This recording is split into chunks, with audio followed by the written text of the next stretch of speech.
The question is that this House has considered e-petition 216539 relating to people who entered the UK as minors between 1948 and 1971. David Lammy.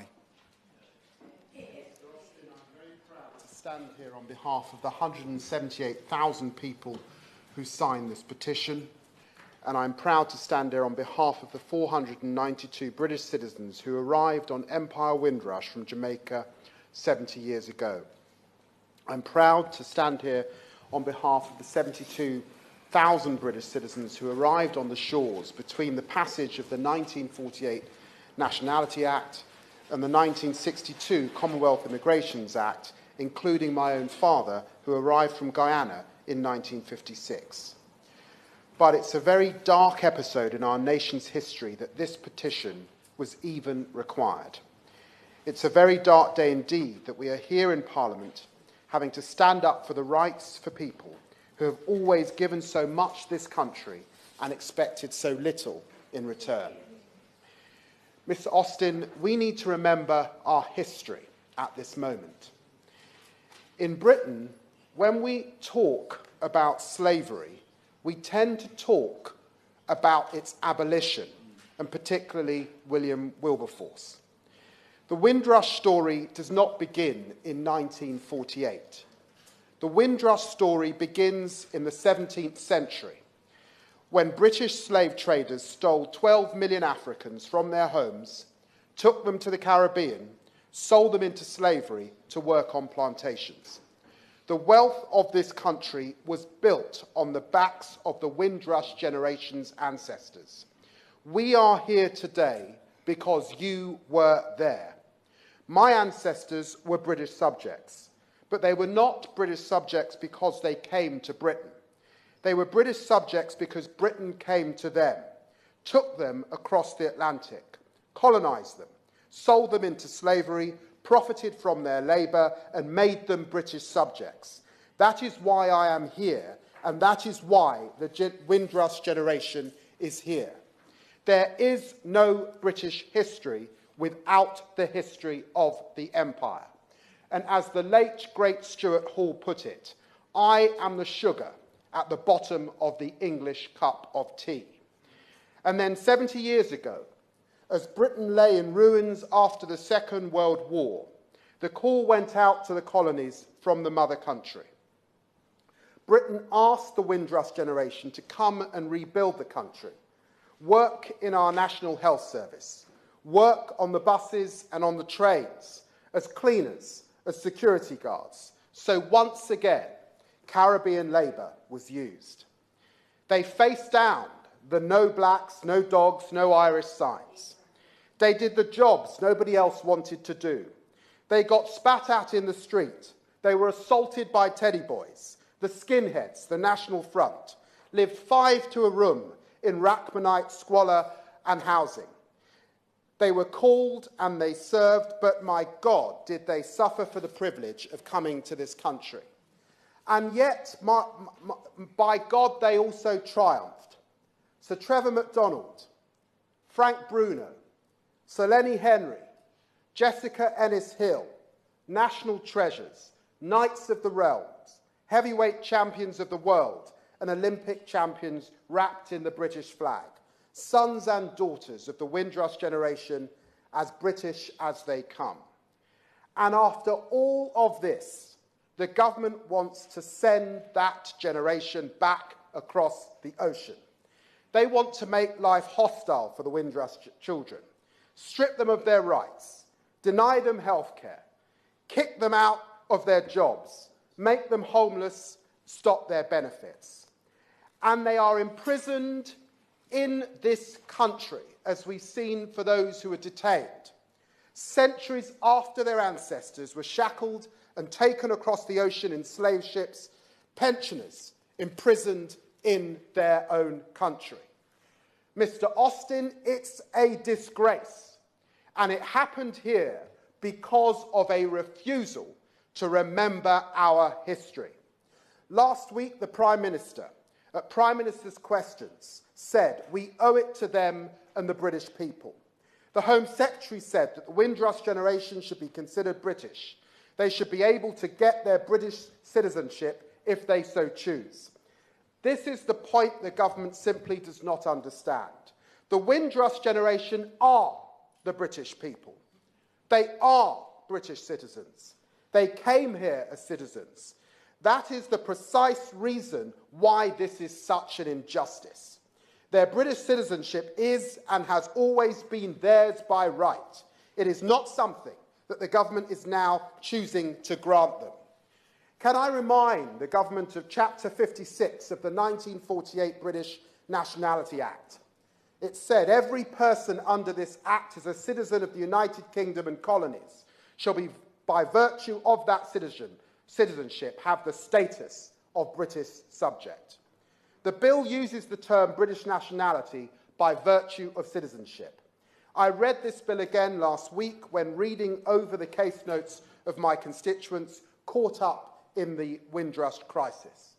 Patrick Henry, a British citizen, arrived in Britain in 1959, a teaching assistant who told me, I feel like a prisoner who has committed no crime because he is being denied citizenship.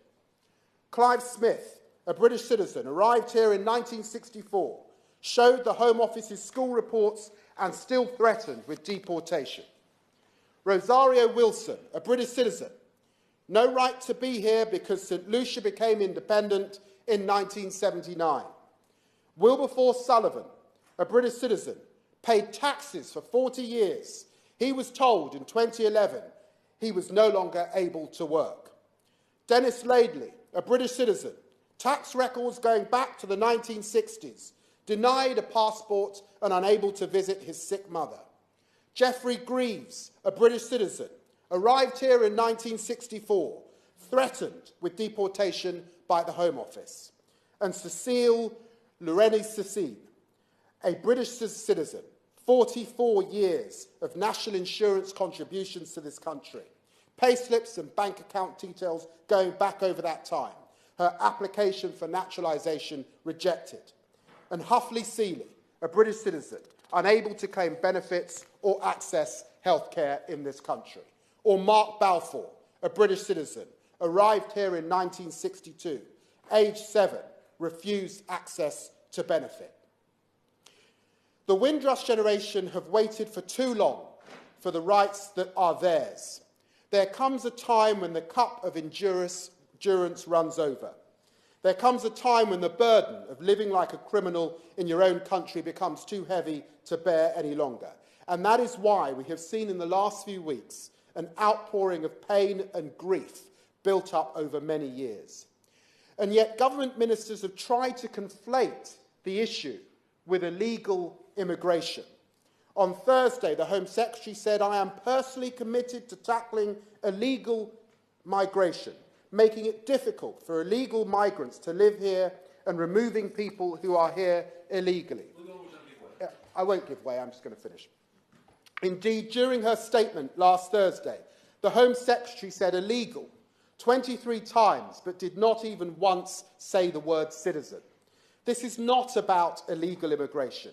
This is about British citizens. And frankly, it's deeply offensive to conflate the Winthrush generation with illegal immigrants to try and distract from the Winthrush crisis.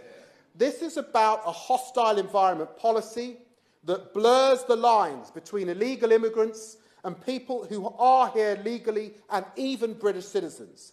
This is about a hostile environment not just for illegal immigrants, but for anybody who looks like they could be an immigrant. This is about a hostile environment that has turned employers, doctors, landlords and social workers into border guards.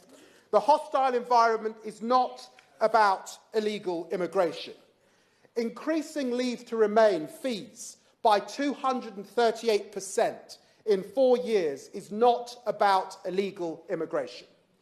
The Home Office making profits of 800% on standard applicants is not about illegal immigration.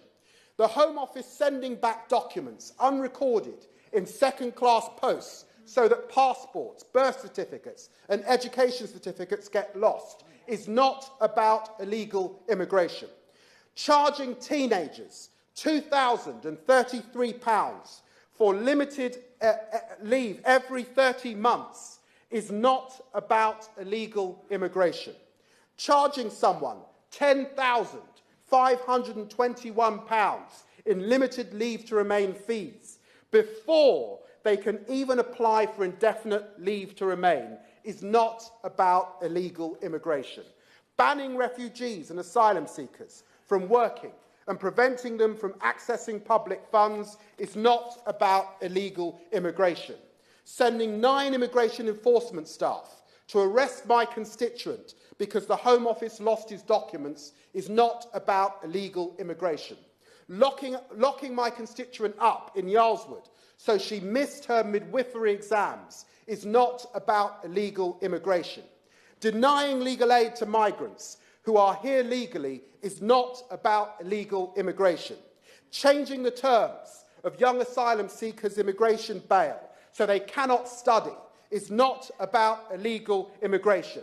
Sending immigration enforcement staff to a church in my constituency serving soup to refugees is not about illegal immigration. The Home Secretary and the Prime Minister have promised compensation. They have promised no enforcement action will be taken. They have promised that the burden of proof will be lowered when the task force is assessing Winthrush cases. The Winthrush citizens don't trust the Home Office, and I don't blame them after so much injustice that has been dealt out. I quote Martin Luther King, who himself quoted St. Augustine when he said that an unjust law is no law at all. So I say to the Minister, warm words mean nothing. Guarantee these rights and enshrine them in law as soon as possible, and review a hostile environment that turns everybody that is different in this country into someone who is potentially illegal. And 230 years after the abolitionist movement wore their medallions around their neck, I stand here as a Caribbean, black, British citizen, and I ask the Minister on behalf of those Winthrush citizens, am I not a man and a brother? Order, order. I'm sorry, but we're not